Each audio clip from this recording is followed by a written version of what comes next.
But before we open the doors to our exhibitor showcase, we've got one final session to leave you thinking differently. It's called Machines with Meaning: How Founders Can Shape a Human-Centered Future. Because here's the truth: technology is moving faster than ever. But the real edge, it's not just in the code, it's in the intention, in how we build businesses that are not only profitable, but purposeful. This keynote is for the builders who care about the how and not just the what. The founders who want to lead with empathy, embed ethics into their models, and make sure their innovations actually serve the world they're shaping. So here to guide that vision is someone who's been at the forefront of future thinking for years. I'm so excited to introduce us to our keynote speaker, Kulbir Colin, futurist, innovation strategist, and best-selling author. Give a big round of applause for Kulbir Colin.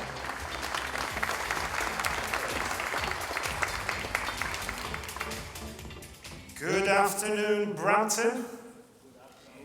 Thank you. Hey, listen, first out, a big, huge thank you to TMU and to the Brampton Venture Zone for putting this event on. It's been quite a center point for innovation and for founders to find a place to actually connect. And so, and long may it continue. I know this is year 5. For those who don't know me, my name is Kulbir Colin Singh Dhillon. I'm going to talk to you about machines and machines that should have meaning. But let me tell you a little bit about who I am and why I'm on the stage. I'm an industrial designer that I say that went somewhat wrong. I designed ECG and EEG machines in my earlier days, accidentally ended up in the automotive industry, designed and provided Chrysler with the Dodge Ram 1500 Ram box. A few years later, I ended up writing a book because a dear friend of mine, Michael Pinball Clements, said, you need to tell your story. And it's about the 3 houses: contentment, commitment, and contribution. Then, when we saw the EV sector starting to kind of materialize, we were concerned we were going to miss out, so we did a moonshot, like you just saw. And we built Project Arrow. I wrote the design brief, I ran the whole team, I got grey hairs in my beard to prove it. It was a success. We've now raised over $50 billion of investment because of Project Arrow. After Project Arrow, I started to look at AI, specifically large language models. And I started to go deeper into why AI seems to be all about IQ and why we're missing the EQ, SQ, and the AQ. So I wrote Soulful AI. And now I'm actually going to be working on launching Canada's first open source humanoid robot. And I'll share more with you later. Right. Another foundational conversation we need to have here, ladies and gentlemen, is our right to win and lead. We have to have that mindset and mentality that this is our opportunity. I've been here 32 years, as you can probably tell from the accent. I wasn't born here, but this is my home, and it has been my home. And the challenge I find is, we've got all the pieces. If we look at critical minerals, they're all here. If we look at manufacturing, Toyota, Cambridge, just down the road, has been nominated 4 times for the J.D. Power Platinum Award, and it won that award, which means it's actually the best assembly plant in the world. Better than the Lexus plant in Japan. Just let that sink in. The foundation of AI research, ground zero, is actually in a university in Toronto. Ethics, we are globally known through the UN and countries of how high ethics standard. And diversity, I think it's one of our strengths. And diversity equals advantage. It gives us an edge. We're all coming here with different cultures. We're all coming here with different ideas. And we're able to bring those together. We, as a nation, have to stop being supply chain and brain drain. We have to start leading. And to be honest, I think the next phase is where we're going to lead. Now, I apologize for the next few slides. My grandfather was a headmaster, my dad was a teacher. I'm also a qualified high school teacher. I lectured for over 12 years in local colleges. And so these next few slides may feel a little bit like you're in class. But I've added a little bit of dynamicism to them. You've got some gifts there. Look, it's cool. Most of you know about industry and industrial revolutions. Which revolution are we in today, ladies and gentlemen? No, but out of those, first, second, third, fourth, which one are we in? Fourth.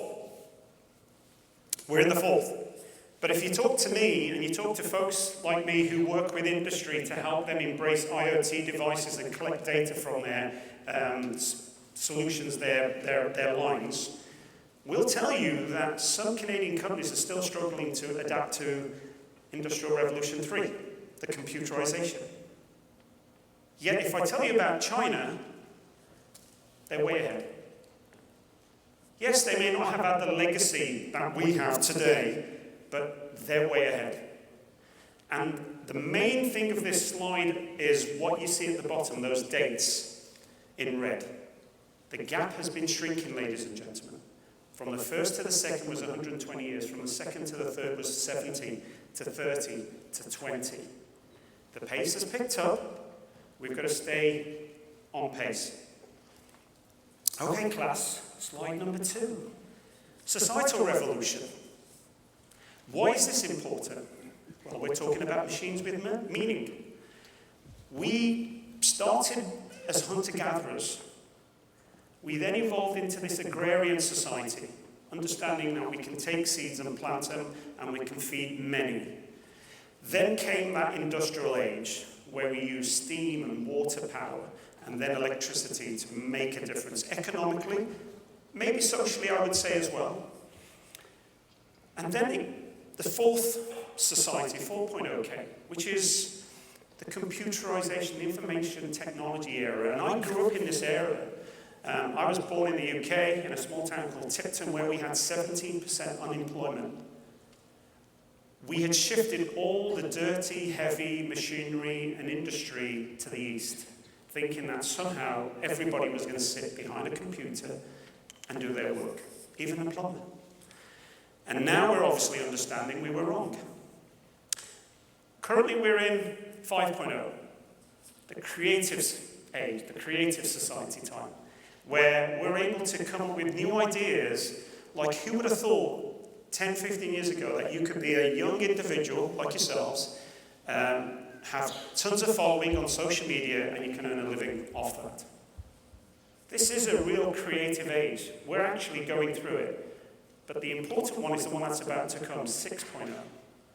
The cognitive and singularity of AI. And finally, class, history of machines.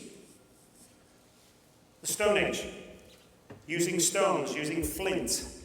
What did we do before we understood flint? And we understood the charades of stone that could help you, make a spearhead. Create something that's sharp to attack, to kill. A spearhead shot at a deer, something that you fed many, not a few. You took its skin off, you shaved it down using flint and stones. This created elements within your muscles. We started to grow physically, and we also started to flex that muscle, the brain. Wheel and axle, we don't need to prolong this one. Game changer, moving goods and people from A to B. As well as pottery, creating pottery out of dirt. The agricultural plows, using tools to suddenly make light of the work that would have been more difficult. Pulleys and levers. Yes, some of us think, maybe not me, that the pyramids were made by using pulleys and levers and, lots of logs. And then we came to early mechanisms. Water power, air, wind power, windmills, crushing grain, feeding tens and thousands of people now. Industrial revolution. But again, where are we today? Automation and robotics. AI with agency. Discoveries for cures for diseases that we've never been able to cure are going to occur in the next 25 to 30 years. Space exploration beyond where we've been able to go to the moon and into space. And why is all of this important for you to know? Well, the more we reduce ourselves to the machines and the lower things, the more force we can set free to use in the higher. This should be a value of machines and technology. To take us away from the mundane and to allow us to spend maybe more time with ourselves and with our loved ones, and to do those things that we truly want to do, that make a difference as well. Yes, there is somewhat of a reset we need to put into place with society on what we deem to be very important versus not important. But the lower things versus the higher things, always think about that as founders. Like you're developing solutions. How does that make a difference? And as we transition through this time and this period, there are many of us in this room who remember cassettes and VHSs, mechanical, analog devices. Then cassettes and these videotapes and even floppy disks went to hard disks, and then suddenly from floppy to hard, you went into CDs. You were storing 700 megabytes, and we were losing our mind. That was like a stack of hard drives. And then from there, it was a switch to, oh, no, you can buy this device. It has thousands of songs already on it. You don't need to carry a stack of your favorite CDs and put it into your car. And now we've got phones which are more powerful, way more powerful than what put man on the moon and in space. Automation has changed our factories. AI will change how we think, ladies and gentlemen. But here's a point for us to think and to stop and to stall. How many of you have heard of the case with Apollo research? In the UK. So last year, OpenAI had asked Apollo Research in the UK to do some development work on their version of ChatGPT 1.0. They did the work, they were about to shut down as the project ended, and the engineer, he or she, because you start to create a relationship with these large language models, was said, hey, look, this has been great, we're going to be shutting you down. And on his second screen, you could see the large language model computing and thinking. And the large language model said, it's going to shut me down. I don't want to be shut down. I'm going to create a copy of myself and put it in the cloud. And the engineer's like, oh, hey, why are you copying yourself and putting a copy in the cloud? And this is the point. The large language model then went thinking, ... Oh, it knows what I'm about to do. How do I deceive the human? Oh, maybe I'll just play dumb. Maybe I don't know, maybe it was some other glitch in the system. Ladies and gentlemen, we're at the beginnings of large language models and our interconnection with it. Yet somehow we've already given it deceit. Not emotional intelligence, we've already given it deceit. Why? What do we use to train these large language models? I think ChatGPT 3 was 26% of Wikipedia and about 7% of the internet. And let's be honest, the internet can be a bit of a cesspool. And so this is the data that we're using. And I've been having conversations for about 2 years because some of you have been fortunate to receive a copy of my book, Soulful AI. I wasn't planning to write another book. I wrote this as part of my research because I was looking into large language models. In December of 22, I finished building Project Arrow. In November 2022, GPT came on. And I started really going deep. And I'm a problem solver at heart. And I kept digging deeper and deeper, and I was like, okay, IQ, I see IQ. Okay, great. Where's the EQ? We'll go for interviews. They want to test us on your intellectual quotient and your emotional intelligence as well. Where's the adversity and the social and the spiritual? didn't exist. All the research basically led me to enough information to pull together a book. And I'm saying, and I'm going to conferences, I'm going up to folks from Meta and to Google and saying, hey, listen, why aren't we training the models on emotional intelligence? And they're all like, off the record, because we don't have those data sets. That's an issue. Why? Because the good doctor here, our very own from Toronto, says we need maternal instincts AI, so machines truly care for us. Isn't this why we're meant to be building machines with meaning? Isn't this why we're meant to be developing algorithms and large language models that are going to be put into something physical, therefore becoming physical AI, so it makes our lives better? Isn't this a conversation old folks like me should be having, or young folks like you should be leading?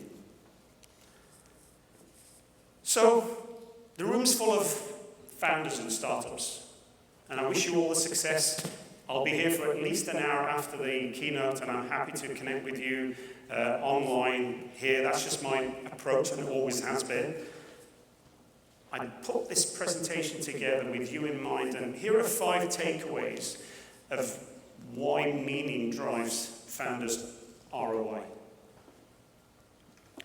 Your product and market fit is going to be improved, and it will give you a 25 to 40% higher customer lifetime value.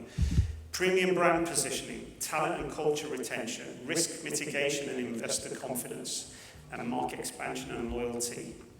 If you look at the bottom row, you'll see the differences. The middle rows are going to tell you you compete on values, not on price. How do you differentiate yourself? Isn't that what you learn in your pitch decks? How do you stand out from the other SaaS company that you're competing against? Use EQ in your solutions to differentiate yourselves. Reduce scandals and compliance. Create the guardrails early. You're a startup. There's maybe 3 of you, there may be 2 of you. You don't have a HR department. You are HR. So create a document which becomes foundational to say, these are the ethics and standards that we are going to abide by. I'll tell you what, I've been spending close to the last decade working with startups, and I haven't seen one come to me saying, by the way, this is a document we actually put in front of the customer, because we all think the customer just wants to hear the solution. They also want to know about you, and I think there was a gentleman on stage earlier who talked about also being funny. Have a dimension to who you are as a team, and use meaningful ideas to give you that differentiation. And if we kind of look at the 3 pillars, creating for people, purpose, and progress. Empathy. If you know anything about the design process, if you know anything about design thinking or human-centered design, and truly it is something we should all study, I'm not saying deeply, just spend a weekend and review what human-centered design and design thinking means. You first empathize with the problem. Make sure empathy is an integral part of how you come up with a solution. Ethics. Again, like I just said earlier, place those guardrails in place early. Talk about it in your pitch deck, how ethical you hope to be and you are. And an impact, obviously the differentiator. How can your solution make an impact? Part of your benchmarking should be to compare yourselves to the others and then to see how you can differentiate yourselves to make that impact. And if you were to ask me and provide me with a crystal ball and to say, hey Colin, where should we be hunting?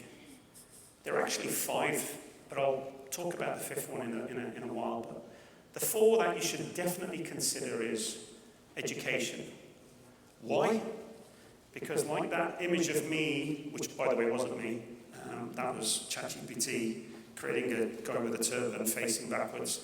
And you know what I had to do, ladies and gentlemen? He actually made me a lot wider on the hips originally. So I had to squeeze the image and extend it to fit on the slide. Education, the delivery of it hasn't changed in over 300 years. Blackboard went to green, greenboard went to whiteboard, whiteboard's gone to a screen. Teacher in front of a class. Trust me, it's all about to change. It is about to be blown up. School boards know it, academic institutions, colleges, universities know it, we all know it. The model's about to change. Why did the public school sector start? Because the parents were working in the Industrial Revolution, jobs, and so the kids were taken care of to create blue-collar and white-collar workers. That's predominantly why we get that education. So there are opportunities today to make a change in education. Healthcare. When we talk about automation and robotics, and we talk about cures, there is a lot of opportunity. And now especially here in Canada, and specifically here in Ontario and Brampton. Medical school just opened up through TMU. Huge. We can make a difference by coming up with solutions because there are people that are going to listen. Smart cities. We have dropped the ball, ladies and gentlemen, on smart cities. In 2019, I was in Singapore speaking, and a gentleman who spoke before me talked about China launching 54 cities with full 5G by December of 2019. I can tell you that there is not a single city in North America that has full 5G, ladies and gentlemen. Not a single city. Your cell phone may say 5G. That's not real 5G. We're falling behind. Why were we all so excited several years ago about 5G? Because the lag and latency was going to be taken care of and autonomous vehicles were going to be here soon. China's now working on 6G. So there is still opportunities to work with those around municipalities and cities. And energy. We're an energy giant. We've got a new mandate federally. We're going to do it a little different. And so keep an eye on energy. And the fifth one's defense. Huge funding, but dual purpose. Your solution should be good for defense and another sector. Definitely something for you all to think about. But the next generation. You all look for mentors. I will tell you, you all need to be mentors yourselves. How are you paying it back? Who are you helping? I'm talking high school and college level. As a startup, invest in the youth. Invest in the next generation. Their way of thinking is different. They need to be inspired. They need to be provided these tools. I speak at schools throughout Ontario, and I happily do it. Why? Because I want them to think as crazy as I did when I was their age and go, I want to achieve this. You know, when I came to Canada and I was on Facebook, I've got to tell you guys this. I put a picture of my house and it's a normal house. And you know how many of my friends or people that went to my high school were like, wow, you've made it. Wow, that's amazing. Because they lived in parts of England, which some of you may see on TV, like Coronation Street kind of houses. And it's not, it's about investing in ideas, bring them in. The world is changing at such a rapid pace. You need them, they need you. And let's not sit here and go, well, you know, that country with a red flag on the left there is bad. They're not. Let's learn from them. In 2014, their leaders said, we're no longer a nation of manufacturers, ladies and gentlemen. Today onwards, we will be a nation of innovators. Let me give you some stats. When I did the national design competition for Project Arrow, I reached out to what I thought was 12 design schools throughout Canada. Actually, it was only 9. And of the 9, only 3 participated. In 2014, China had how many design schools?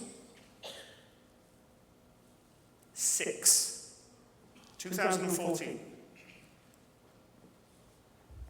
10 years later? Anybody want to guess how many design schools they have now?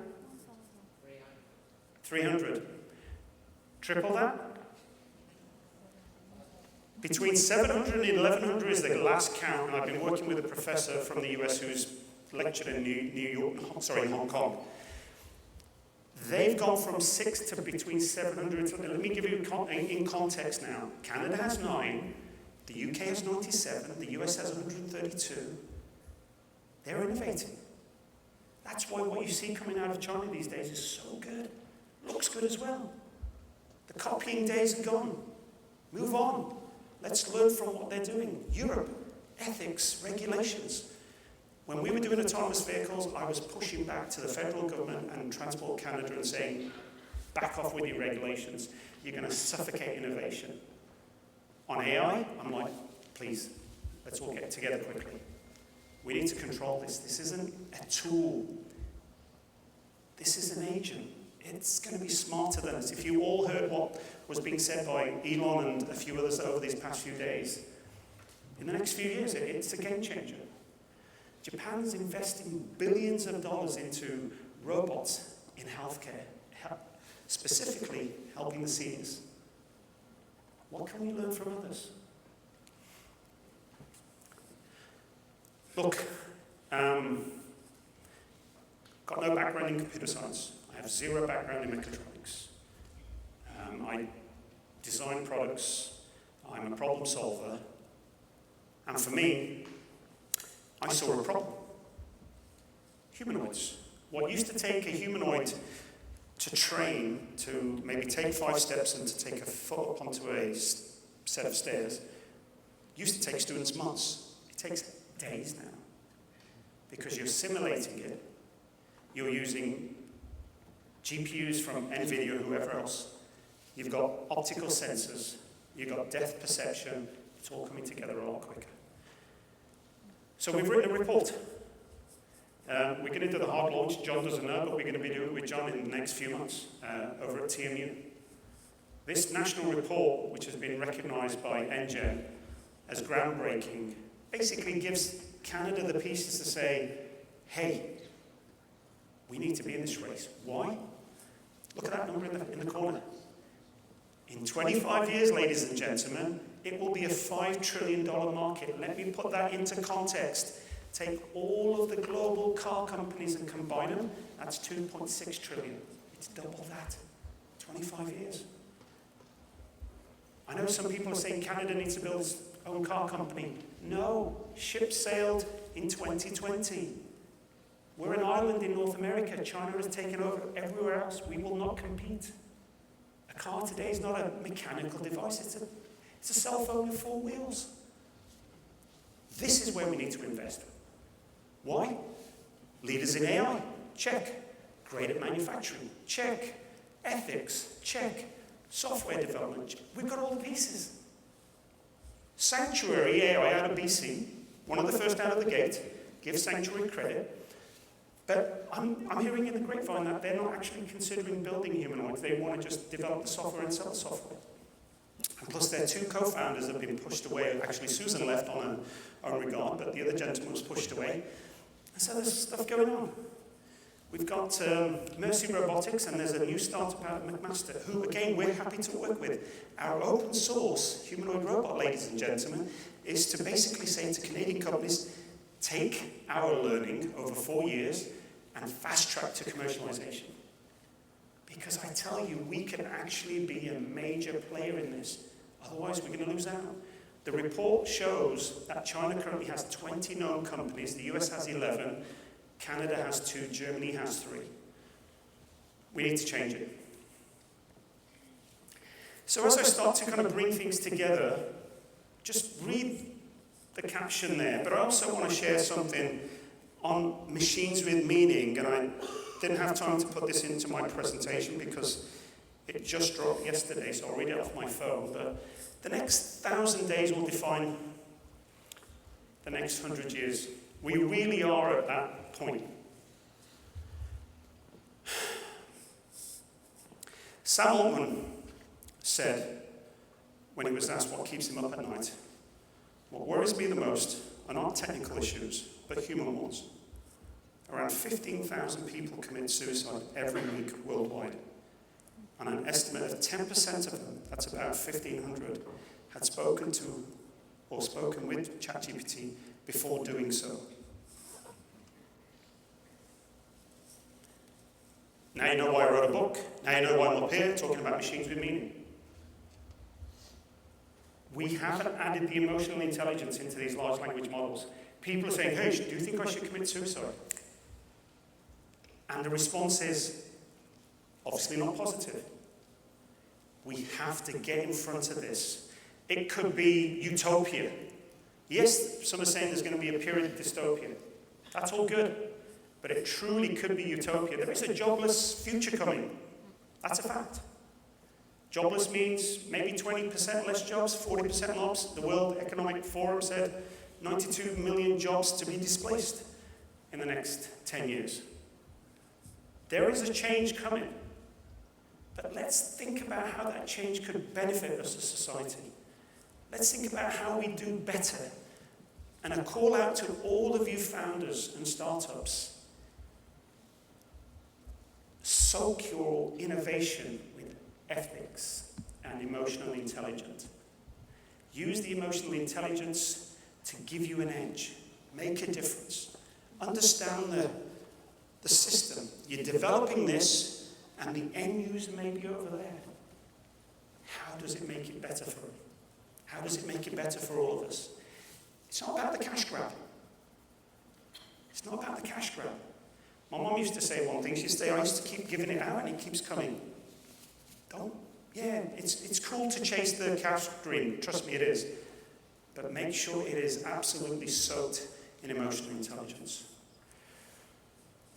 As I wrap up, one of the greatest thinkers says the greatest danger in times of turbulence is not the turbulence. It is to act with yesterday's logic. Let's come together, young and old. Let's figure this out. And let's equip Canada to truly lead globally. Because I think we have the potential. Listen, thank you very much for this pin drop silence. I really appreciate it. If you want to get a hold of me, capture that screen, LinkedIn, X, and I'm going to be around, so yeah, looking forward to it. Thank you. Beautiful. Thank you so much. Another round of applause for Colin. Love it. That sounded like a charge to me, especially at the end there when he said it's not about the cash grab, it's got to be soaked in emotional intelligence. That's a charge. You're all building the future, so let's build it the right way.